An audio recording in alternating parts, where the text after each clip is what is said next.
Hi, this is Dr. Carl Goldkamp. If you're interested in learning about the ketogenic diet like I was, to save my own life, then this is probably the podcast for you. 8 years ago, I knew nothing about it. 6 years ago, it saved my life. 3 years ago, I started researching and talking with some of the authorities in the field and attending medical conferences about this to understand why and how keto so dramatically changed my and my wife's Judy's lives. The purpose of this podcast is to share our journey of discoveries with you in understanding how keto is so effective in improving so many different conditions, from obesity, epilepsy, diabetes, infertility, MS, Alzheimer's, heart disease, to name a few. So take a step away from all the hype you've probably heard and roll up your sleeves with me and join me weekly to explore this living miracle that anyone can access. We'll talk science, we'll talk food. We'll explore its history and evolution to today, which is that the sheer wonder of the ketogenic way of eating has changed untold number of lives, unlike anything before it. And in case I forget to mention it, please join our Facebook group, Keto Naturopath. Hi, welcome back to another episode of the Keto Naturopath. This is Dr. Carl Goldkamp. I'd like to make today's podcast the first of a two-parter. And I'd like to talk about NAC, which I talked about last time, and going into glutathione, what it does, why we need it more than ever now. And I'm not just sort of hyping that up because I'm going to get to part two and Shazam, I have the stuff for you. No, most people can get whatever I'm going to be talking about anywhere. But I think we need to look at, in a positive way, not in a depressing way, why we came to this spot of having to need glutathione and NAC and how it can do such remarkable things in so many different situations. So my objective today is to convince you how valuable NAC and glutathione are and how you can get your hands on them. And next week, we'll get into testing and more about how some of the supplements specifically work because they have evolved. And so in one way, this whole mentality of biohacking is something I really don't like much at all. But in another way, there has been this evolution of not just identifying vitamins and so on. That was last century. That was from like 1920s to up into the 60s and beyond. But it was a pretty packed time of saying, wow, there's these nutrients. There's these amines, vital amines as vitamins. And that was a light that went on. So now we're into the next century, of course, but we're actually learning how to bring in certain supplements that can be absorbable, can be used by the body where they might not have been used. Glutathione is one of those. In other words, if you found plants and animals, whatever, that were high in glutathione and you ate those things, glutathione in itself is very hard to absorb. So it gets broken down and you get the pieces of glutathione. All right. But there's a lot of other things like that too. So therefore, if one is in great need of reduced glutathione, that's the form you want it in, it really had to be jerry-rigged, if you will. It had to be modified in such a way to make it effective in many ways. We talked about NAC, and NAC, thank goodness it's around, and thank goodness it's as cheap as it is until it's taken off the market, should that happen. It's been threatened a number of times. But this is the key. This is the key that tells us how deficient we have become in the last 40 or 50 years. So important, I'm going to go further with what I did on YouTube about glutathione and NAC and why we need it now. My approach to medicine has always been having people do these expensive panels, for better or worse, $400 or $500 panels that will paint the context of nutrient deficiencies. Now, no panel is perfect, and every panel doesn't have enough, but it's a piece that I get to look at, and there are some labs I can do by basic serum as well that are okay, usually not useful because you want to get intracellular. That's where the nutrients need to get to cause the positive action, and who's deficient at that level. So by looking at the context of deficiencies, which has clearly grown over the last 60 or 70 years, hellaciously. It's not just a little increase. And the reasons are that I don't want you to get depressed about are, yes, environmental toxins, emotional stresses in our lives that I believe are probably greater in a certain way, and lack of physical activity for many of us. We have office jobs. And we'll get into that. So I want to repeat some things that I said on the YouTube, but this is the context in which I have always come through in medicine. It's like, okay, we're going to do this panel. We're going to look at a hormone panel. We're going to look at your genetic or genomic predisposition. So I get to address those things. But those things have to fit with the story that I'm getting from the patient in front of me, right? I'm not going to slap them on with these different things if it's irrelevant to their story, their chief complaint, the reason they're seeing me. We might have a mild conversation about some of these things, but I'm not going to go, hey, you go take this, even though you are not complaining about these things and you have no reason to, right? Okay. I am just going to go through the tiles of some really pretty interesting studies, and we're not going to get too much into it, of how these things have become applied to what we're talking about. And it's pretty remarkable. So let's just start with the top one.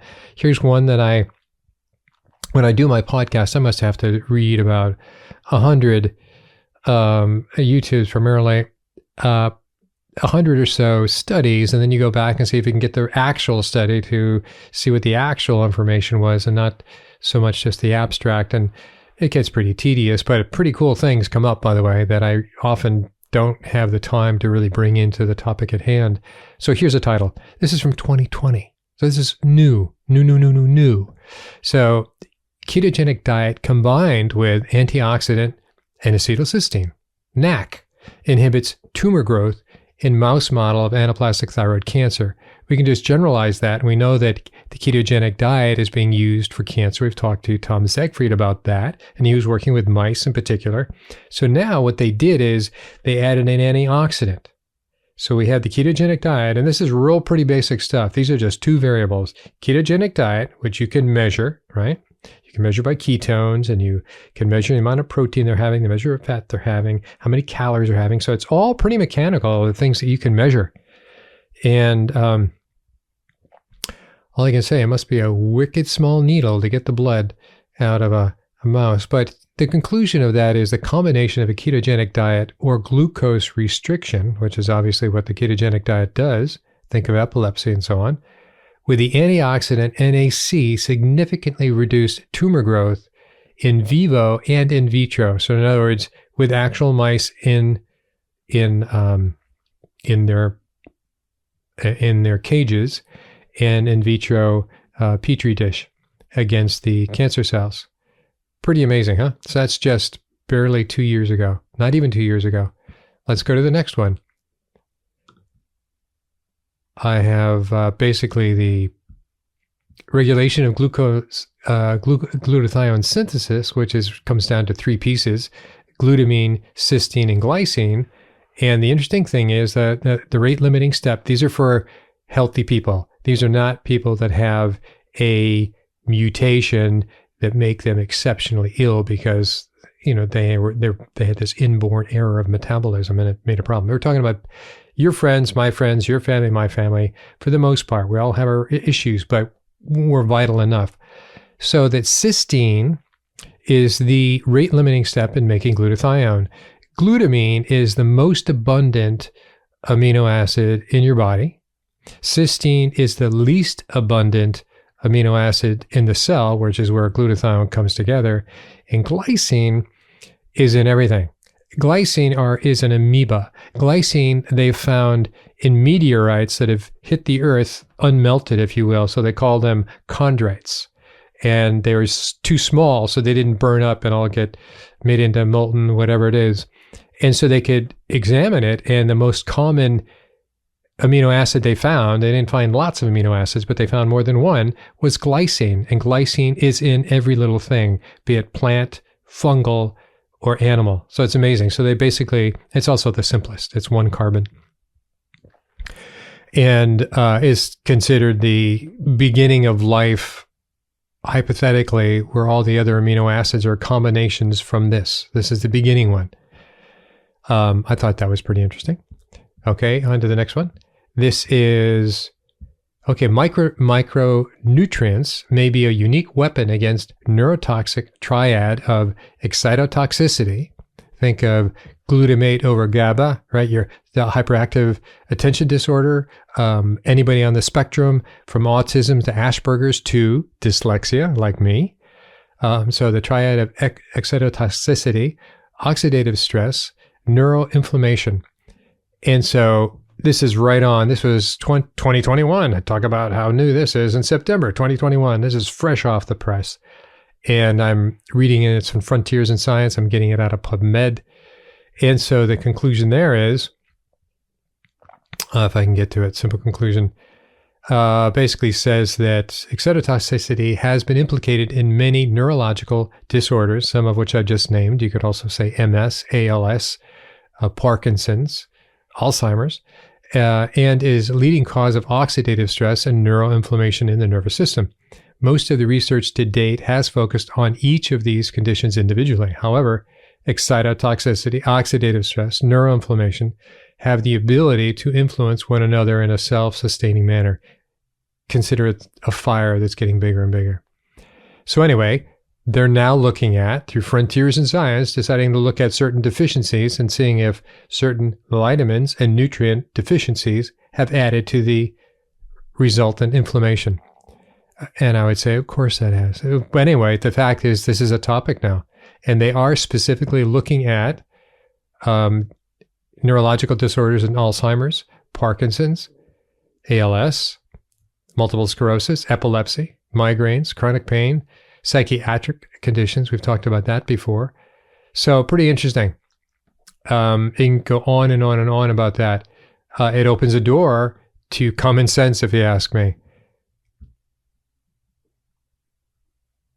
Let's see here. We have impaired synthesis and antioxidant defenses of glutathione in the cerebellum, that's the back of your head, of autistic subjects, alterations in the activities and protein expressions of glutathione-related enzymes. So remember last week we cited a number of studies, and one was done back actually in 1929. It was published in 1935, I believe it was, and it measured the lactic acid in the prefrontal cortex of schizophrenics and bipolar.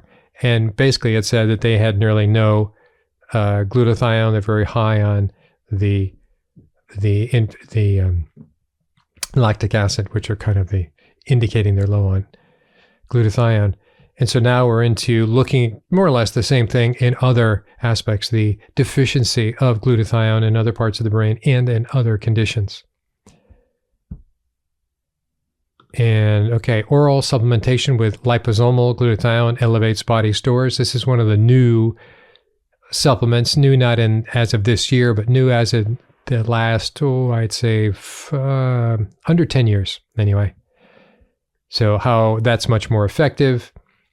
And what's interesting when you're on PubMed, when you read an article like this, let's see what the conclusion says. Conclusion says, collectively, these preliminary findings support the effectiveness of liposomal. So when you see a study like this, you try to go to the top and saying, so where is this, what is the conflict of interest? And you click the author information and there is no conflict of interest. It came out of Penn State and completely out of Penn State, which is pretty neat. So you go to the section on the right that says cited by other articles. So that's, they thought this was so important, they included it in their study. And their study goes on to glutathione supplementation, antioxidant activity. So glutathione, I'm hoping you all know because I said it before, is the ultimate antioxidant in the body. And I say this in a couple of ways. So I came up through the naturopathic medical education, and it was all about antioxidants, how plants are very antioxidant. Some are better than others. There was even this thing called the ORAC score, if you can kind of remember that. But basically, all those antioxidants didn't help that much. So having a lot of antioxidants in your diet didn't show any real dramatic change. However, giving glutathione, which is kind of like manhandling, giving the big cannon of antioxidants into the body, whether it's by NAC or IV infusion of glutathione and or NAC and other supplements now, it made a big difference. It is a big thing.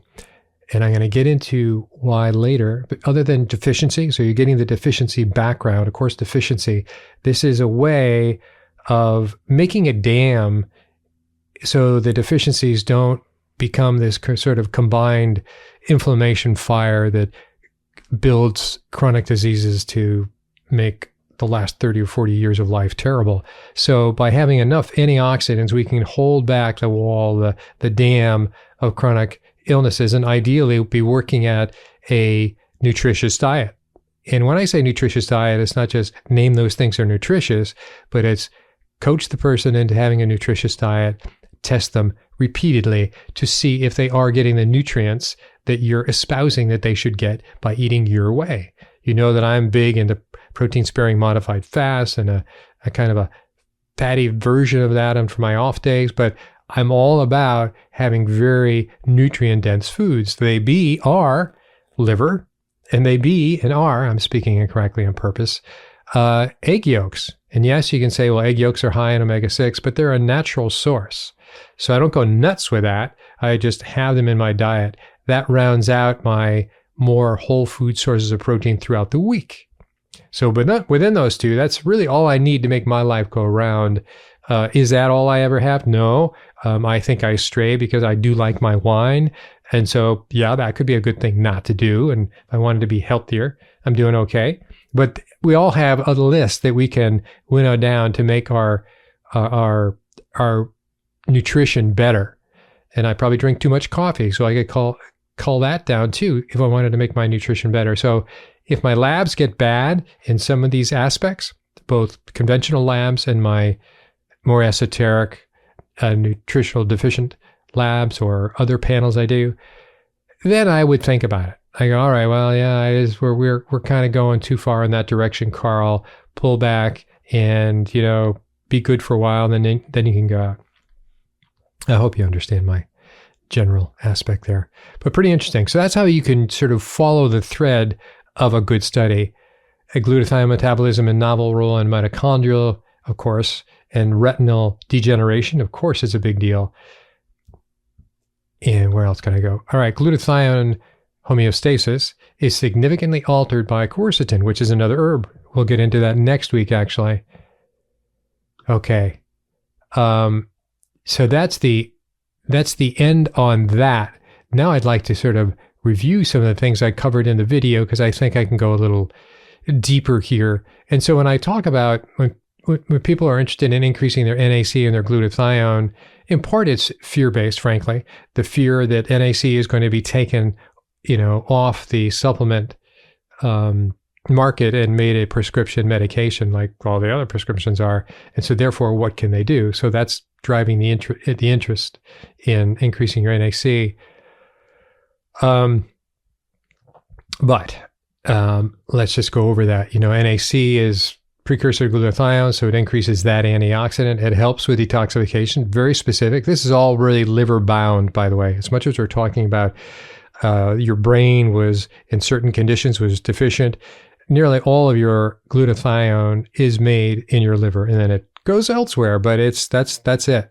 So if there's liver damage by diabetes, prediabetes, toxic exposure, non-alcoholic fatty liver disease, alcoholic fatty liver disease, glutathione is being depleted, and it's sort of lost the battle of trying to detoxify. It's just been depleted. It can't show up for work anymore. So consequently, a lot of inflammatory processes get bigger and bigger and bigger than they have to be if there was an appropriate amount of glutathione available. So you give the appropriate amount, then guess what? Some of these conditions get reversed. So it is a small miracle in a bottle or in a pill or in an IV, right? Okay, it improves psychiatric disorders. We talked about that last week, but it goes in beyond that.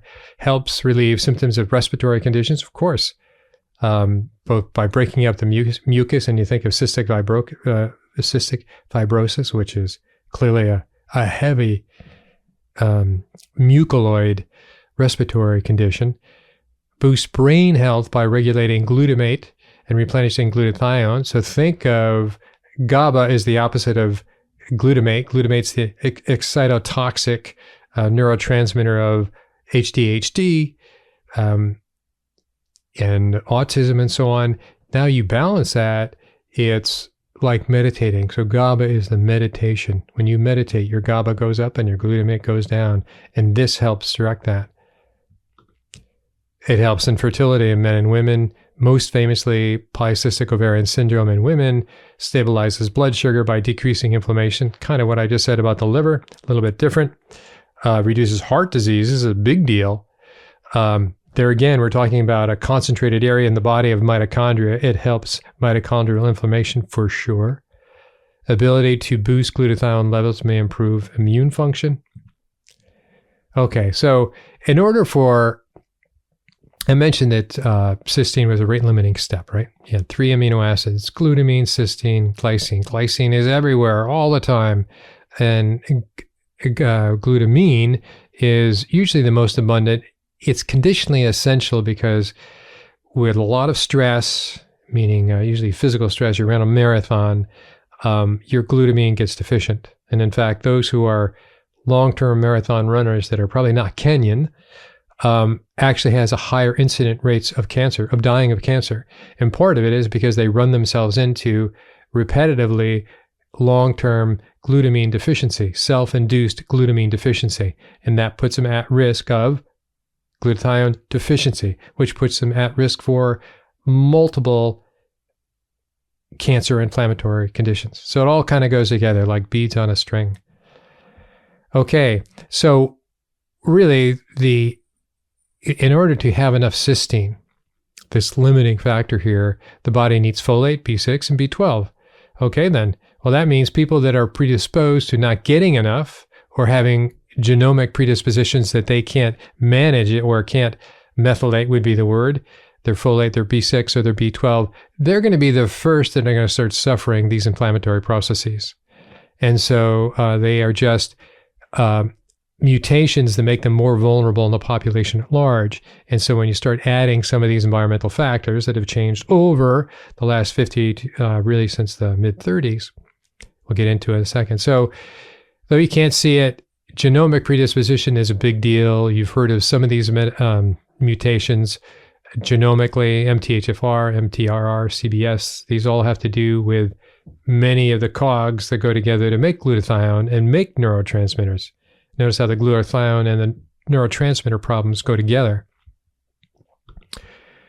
All right, so when we look at a panel of nutrition deficiency, it kind of lines it up like piano keys. And you go, gee, I'm looking at one right here, a person who was in our group for his history of diabetes and family history of addiction. So what do we find in terms of individual antioxidant that he's low in? Low in, actually deficient in glutathione. That was easy to spot. He's borderline deficient in cysteine. These two go together, right? And you look over amino acids, he's deficient in glutamine. That goes together. Serine as well, but that's a step above. And so you start putting these pieces together, and you can't say this is perfect. You can't. So if I had 100 people that had exactly this particular set of deficiencies, will they all be diabetic and have family histories of addiction? Not necessarily, but the probability goes up, and the correlation of these deficiencies with those kind of disorders is really very high. Okay, and also this goes together to, if you're deficient at this level, intracellular level, you're not going to be making energy in any great way. So you're going to be pooped out. All right. So the trick is, and I hate to call this a hack because it's like, I consider people, pitting their lives together on biohacks, like cutting in line. I don't have to wait in line like everybody else. I can just go in front of the line because I'm smarter.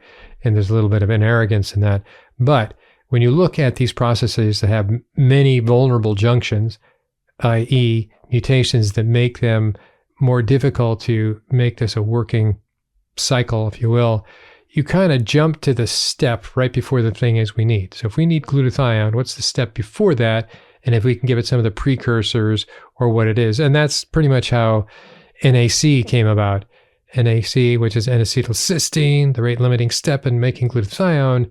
If you can replenish that, then the only step you have between cysteine and glutathione is yet one more enzyme. And not many people have a problem with that enzyme. Some do, but there you go. So now you just all buttoned it up. And you can say, well, if you have various forms of glutathione that you can give people that actually is absorbable and usable by the body, then you've jumped right to the end. So you've given the thing that's needed, and that's pretty remarkable. So again, to recontextualize, these little insertions, these supplements, for lack of a better word, did not exist 50, 60, 70 years ago. You had to rely on food. You had to rely on step away from the stress. You're killing yourself. This is one of the ways you kill yourself with stress, is by running out of glutathione. So by jumping in now, as in 2021, we can go, let's give this woman or man some glutathione, and they will push back, and their systemic inflammation will drop down. If we're dealing with a particular condition, you can bet that fire will gradually go out. So it's pretty remarkable we can do this, is the point. We tend to get so numb by, oh, I'll take a supplement for that. Oh, I'll take a supplement for that. And guess what? When we're on that point, I have plenty of people that come into the program that take their supplements, and they are usually the most screwed up. When I looked into their labs, they've been so reliant on, I don't have to eat well because I can take these supplements. I can eat processed foods. I can smoke. I can do this, that, or the other thing, because the supplements are going to make it all okay. They're going to detoxify me. So because there is a part of a truthfulness in that comment, they're helping themselves to the extent they do that, but it's usually allowed them to abuse themselves much more than they would have otherwise. And that's kind of the net that I see. The people that are taking all these things, as much as they feel they're real smarty pants and really on the inside know, they tend to quadruple them self-abuse. And it goes on, and you can spot it. They have their kitchen counter full of all the stuff they have to take, and that's going to balance all the other stuff, as opposed to focusing on food first and what do you really have to take care of. Was that too preachy? Okay, and so I'm going to skip a lot of these diagrams because you can't see them. But I will say this: if you were to go to the CDC, you can actually look up, rate of what they call chronic diseases, and I'll name some of them in a little bit. But you can actually see a chart that goes from 1935 to 2020, and back in 1935. Chronic diseases in a population, systemic population of the U.S. at that time was about 7.5%. Now you can say, well, how could they count that many people? How would they know about all this and so on? So maybe that's true. But take it for what it's worth, 7.5%.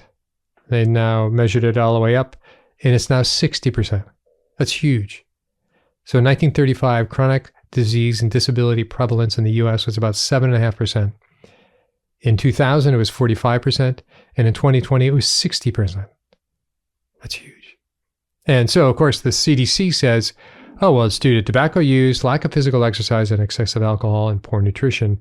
And actually, that's not true. And I'm going to thank, like I did on YouTube, a guy named Jeff Knobs, who had a blog for a couple of years, and he took it upon himself to really talk about, he got into seed oils, but what he did here was put up some nice graphs, which I further elaborated on, and he showed by the same statistics from NIH, the CDC, that actually since the mid-40s, Americans are smoking a lot less, from 45% down to 14%. So that didn't make sense. And Americans are exercising actually more and this is from the 80s to the current. So roughly 44% to 54%. So that's an increase, not a decrease. And Americans are not having more alcohol. And he showed if you measure from 1960, we are actually higher. If you measure from 1985, according to the CDC, we are actually lower. And the last thing is Americans are eating healthier. Now here's the big, quotes around healthier, because the Health Eating Index, HEI, in case you never knew it existed, measures how the nation's food choices align with the USDA's dietary guidelines. And they say, hey, they're doing pretty well. From the 90s to 2020, it's increased by over 10%.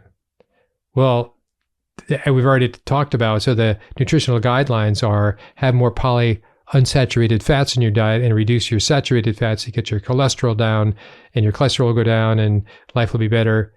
Well, part one was true. You do that and your cholesterol will go down. Part two is you will get more inflamed and more chronic conditions. Absolutely. It's a guarantee. That will happen on anybody.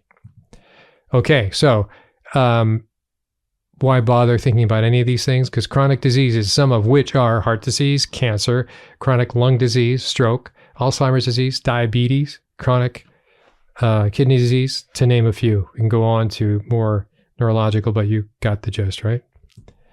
Okay, cancer rates have not decreased. So this is a graph basically from the 1990s. It could have gone back to the 1960s, but the cancer rates of the population at large have increased from roughly about 4% to about 5.5%. So with all our high tech and all these other things and the chemotherapies, how hasn't this changed? How has this gotten worse?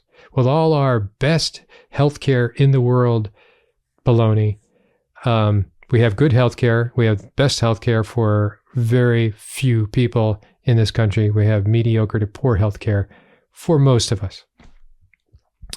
I'm hoping the truthfulness will be okay with you all. Okay. I actually went to the CDC and looked at, they had interactive maps, and so you can see how the rates of cancer went up on different age groups and different kinds of cancers. And it's very impressive. So it made that point a little more rare, but also a little more well elaborated on. Also, I want to throw in the one you probably already know about. The rates of diabetes from 75 have gone from under 10% to over 40%. Obesity rates have risen 40% in the last 20 years and have nearly quadrupled since 1975. Now, I find that just stunning. To reveal how old I am. So I'm just getting out of high school in the 70s, in the mid 70s. And I go, and I can still remember what the world looked like. And, there were not a lot of heavy people, not in high school and not as adults. And that's changed dramatically. Okay. So when you compare side by side the graph of obesity, which is a pretty steep climb, to the graph of chronic diseases since 35, it's pretty much the same graph. Then you go, and you know where I'm going on this, American consumption of vegetable oil, steep graph, relative to the diabetes. It's the same graph. So if you line all these up, the question is, if all these graphs are the same, with the same angle over the same period of time, more or less, what is the causative feature? Well, I think nothing is a single cause, by the way. Nothing ever is a single cause. Maybe if you're in the middle of the road and you get hit by a car, that's pretty obvious that the cause of death might be you being hit by a car. But other than that sort of moment in time with a highly traumatic incident, it's never quite that simple. And so I did a other graph of comparing the omega-3. And so there's a couple studies, and I put studies out there just for people who want to look at that stuff, but they like seeing graphs. So I said the risk of sudden cardiac death and omega-3 blood levels. And it shows the more omega-3 you have, the lower your risk is for heart attacks, sudden cardiac death. So there's another graph that actually is on a per country basis measuring omega-6, otherwise known as linoleic acid, in the blood. And so the higher the omega-6 percent of blood, these are red blood cells, by the way. That's where you measure these fats in particular. The higher they were, you had the higher heart attack rates. And so the highest country was US, and the lowest country was Greenland. Now, what was Greenland have over the US? Well, I'm sure it's changed a lot for Greenland, unfortunately. And I think Big Macs and Kentucky Fried Chicken have probably made its way to Greenland. But prior to that, they had one heck of a lot of omega-3 in their diet on a regular basis, and they did not have heart attacks. Done and over with. Okay, so your glutathione levels are being depleted due to rising oxidative stress of your daily life, which is primarily from processed packaged foods full of seed oils. And you could say, well, what about heavy metals? What about phthalates? What about pesticides? What about all those things are true as well. But I think the biggest, as I say, it's multifactorial, the biggest one, the highest percent, the highest correlation with this is processed foods. And I know the idea of seed oils has been talked about, and the information really is about 40 years old. Certainly it was even preceded me in medical school by Artemis Sinopoulos. and others who put it together by saying, this is where you need to go. You need to change this ratio. And you've heard me talk about that before. Okay, so the goal is to increase the availability of glutathione to control your inflammation. Long-term, uncontrolled, systemic inflammation is the core of all chronic diseases and disorders. So a biohack person would be listening to this and saying, okay, give me the thing I need to take. And that's not a bad way to go. But my only complaint about that mindset is you need to work at both pieces. You need to work at the components of your diet, and you need to work at the components of making yourself what they call a hygienically good night's sleep. And these are things that take a little bit of mental focus on doing, mental focus and intellect and understanding what that means and what you need to do to make these things happen. Life is not perfect. It has its stresses, but if you know what is a good diet, and if you know what you should do, and I know that that goalpost has been moving and it's not the same it was 10 years ago or 20 years ago, and clearly if you're following the U.S. dietary guidelines, you are way out the pastures. If you follow those guidelines, you are not going to have a good outcome. So that's just the truthfulness, which is I'm hoping that that's why you're listening to this. Okay. So oxidative stress as a concept is actually literally measured when they go in and they measure your glutathione in your red blood cells in your liver primarily. They can put it anywhere. That's why they go to the brain and this, that, and the other. They measure the ratio between oxidized, used glutathione, and reduced, which is kind of the fire extinguisher. It's the fireman. It's the fire extinguisher in every room in your house. You're loaded, you're good, you're safe. But if it's all used up, well, what good is a house full of empty fire extinguishers, right? That's what we're looking at, the loaded versus unloaded fire extinguishers, the oxidized versus the reduced glutathione. The reduced glutathione is what you want to have. It gets recycled, so then you need to be thinking about or knowing about what you need to be recycling your glutathione, as well as making more of it. Okay, so we talked about cysteine, glycine, and glutamine. Now you got that like the back of your hand. An interesting study came out of Karolinska Institute in Sweden and Stockholm, which I think is the most prestigious university for studying these kind of things being biological studies of both natural factors, medications, and so on. But this particular study, this is how they think. They look at population-wide studies and then do a small population. So because this is not just NAC, but it is about cysteine in general, as in your diet, they did a study called Dietary Cysteine and Other Amino Acids and Stroke Incidence in Women. And so their conclusion is pretty straightforward. These findings suggest that the dietary cysteine intake may be inversely associated with the risk of stroke. So they said if they looked at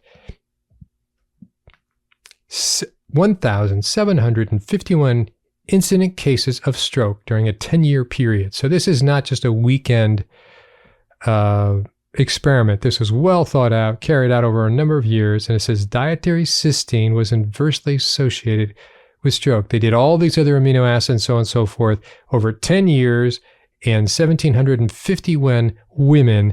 This is what that was. That's a strong correlation. That's huge. So as much as cysteine, by the way, is thought to not get into your blood, it gets broken down because it's a sulfur amino acid. It's actually a longer, bigger amino acid. However, they're saying, nope, the case here is those that ate cysteine got cysteine, and they got glutathione apparently as well. Okay, so the highest sources, you're not going to be surprised by this if you know me. The highest sources of cysteine come from animal sources. But to be specific, we kind of have a three-way tie, if not a four-way tie, between pork chops and skirt steak and chicken breasts and tuna. I mean, if you have a 6-ounce chop, that's 200 times, twice as much as you need. 6-ounce skirt steak, twice as much as you need. 6 ounces of chicken breast, twice as much as you need for the day. 6 ounces of tuna is just under twice as much as you need. So it's about a four-way tie. And then it gets down into dairy products somewhat. But an egg, so the cysteine comes from the egg white, by the way. So an egg, one large egg, hopefully not caged animals, a rural farm chicken egg. One egg is half the cysteine you need per day. So 2 eggs per day is going to give you all the cysteine. And since cysteine is the rate limiting step in making glutathione, you are clearly on your way, right? So that's a big deal.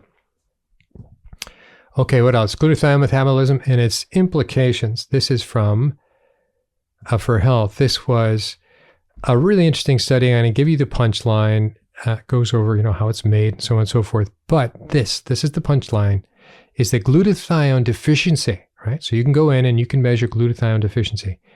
Having a deficiency contributes to greater oxidative stress. So let me give you an analogy. All the forest fires that are out in California and Oregon and Washington and British Columbia, really on up to, well, it's by Alaska as well. It's being fried out there. Why is it being fried out there? It's because we'll call the glutathione deficiency is like the dry forest floor. It just makes for a very easy oxidative stress to come in and set the fire. So that's what glutathione deficiency. So if your diet in itself is creating glutathione deficiency, the deficiency itself lends itself to creating even greater oxidative stress.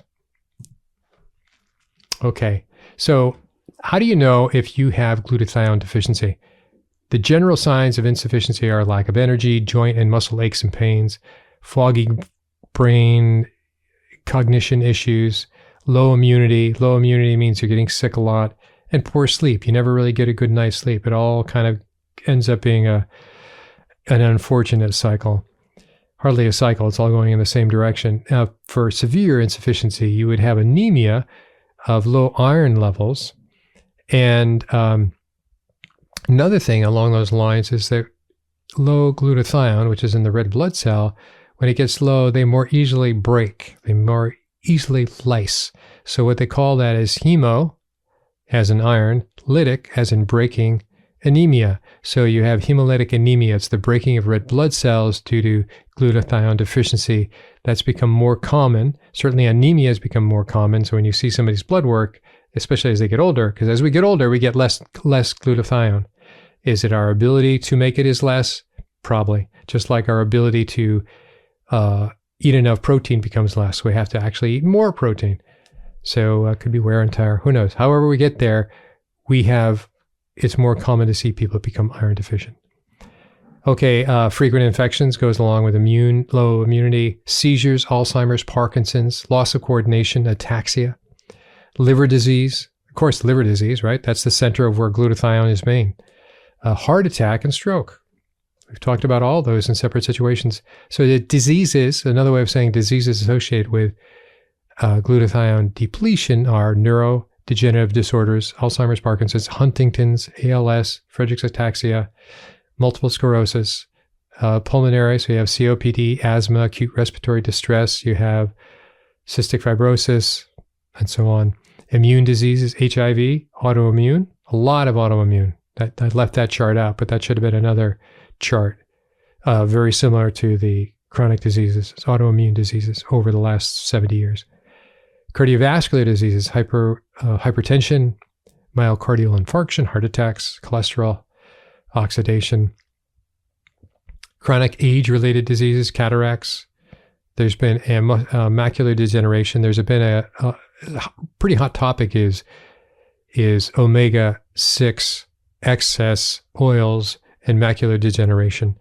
And it goes along with high omega-6. You're going to have a low omega-3, but it's beyond that.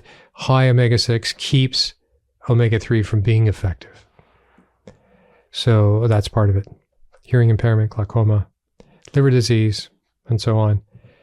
So we talked about bipolar and schizophrenia, low in brain glutathione. And that study came out of the University of Texas in 2017. And here's why I wanted you to know that, because 5 years before that, a similar study came out in Tunisia. So in Tunisia, they basically said, wait a minute, we have been studying schizophrenia and bipolar as well. And what we found was the impaired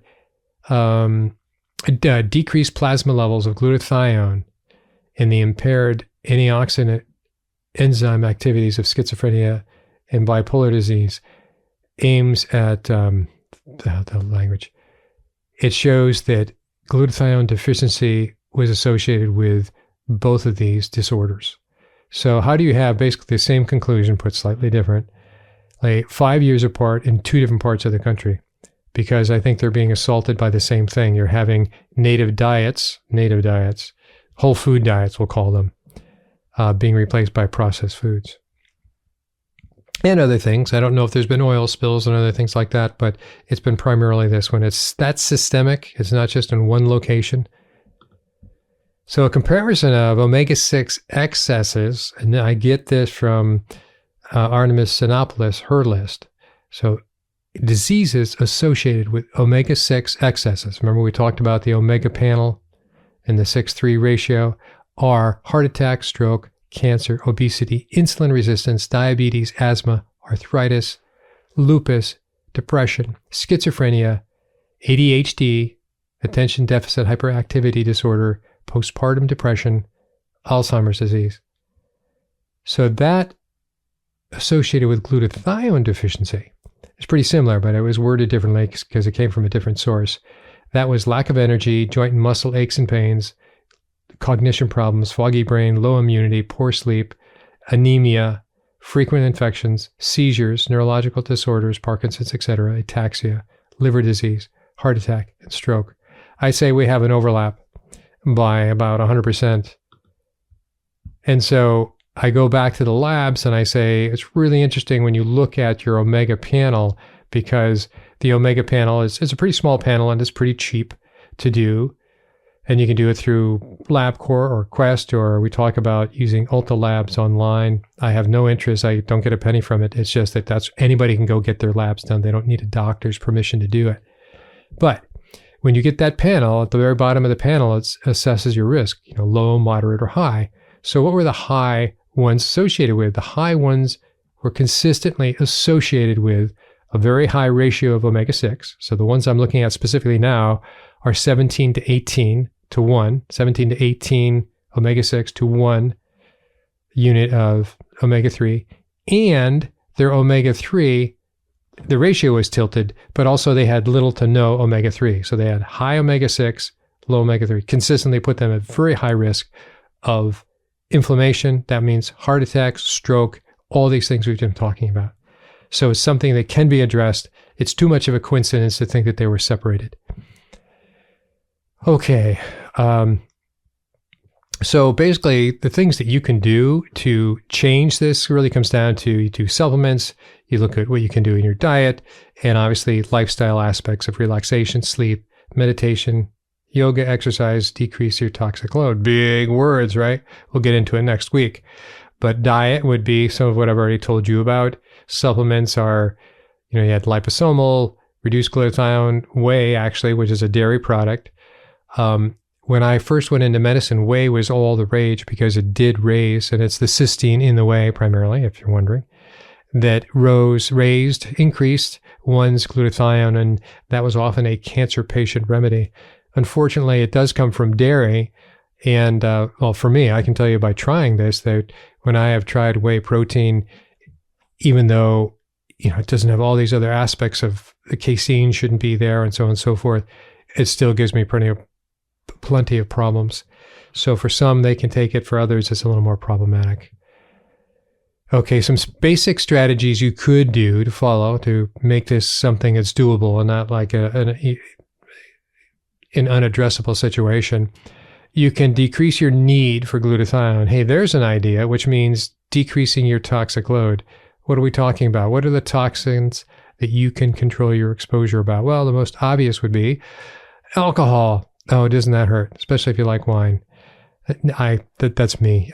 But alcohol in general puts a load on your liver, as we've talked about, and eventually it's going to use up your glutathione and set you up for being assaulted by a lot of other things. Less obvious is decreasing your exposure to what they call persistent organic pollutants. Those are the pesticides on your food.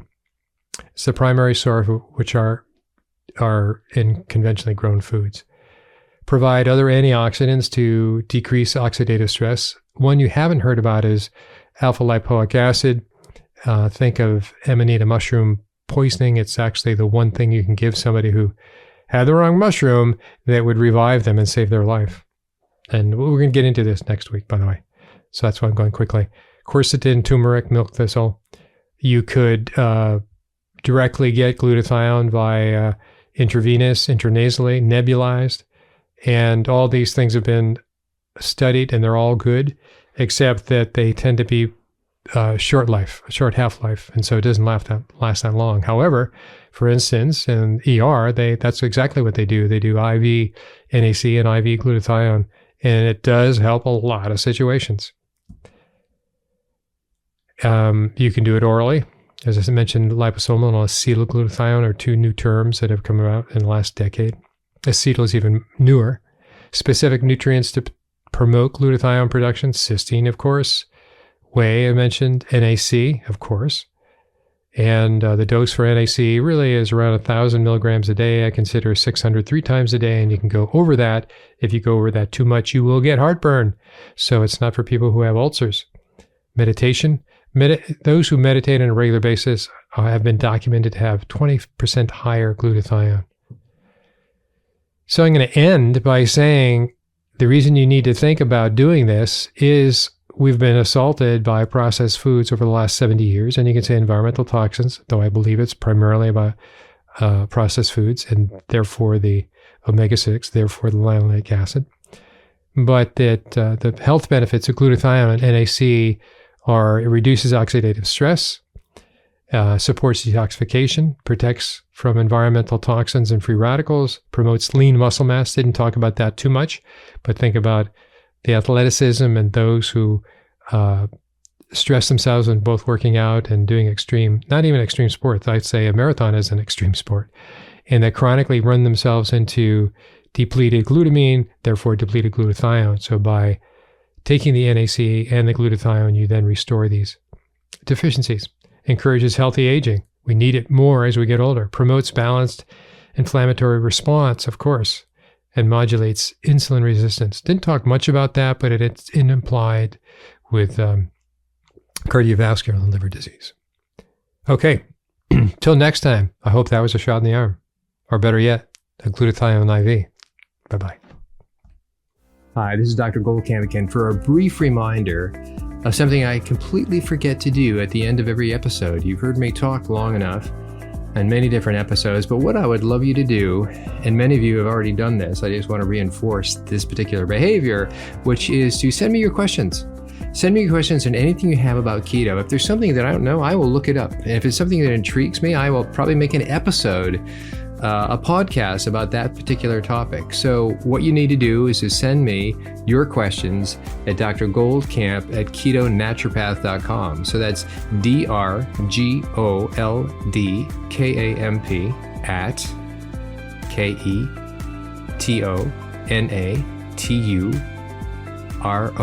at KETONaturopath.com. Dr. Goldkamp at KETONaturopath.com. Feel free to join our Facebook group, which is also KETONaturopath.com. That's been growing lately. You also have to answer a questionnaire should you choose to join. And I don't ask for your email. I ask that you follow our terms. I try to avoid advertising and the obvious interruptions of just a good Facebook group. So hope to see you at one place or other. Please send me your questions and look forward to talking to you and getting to know you. Take care.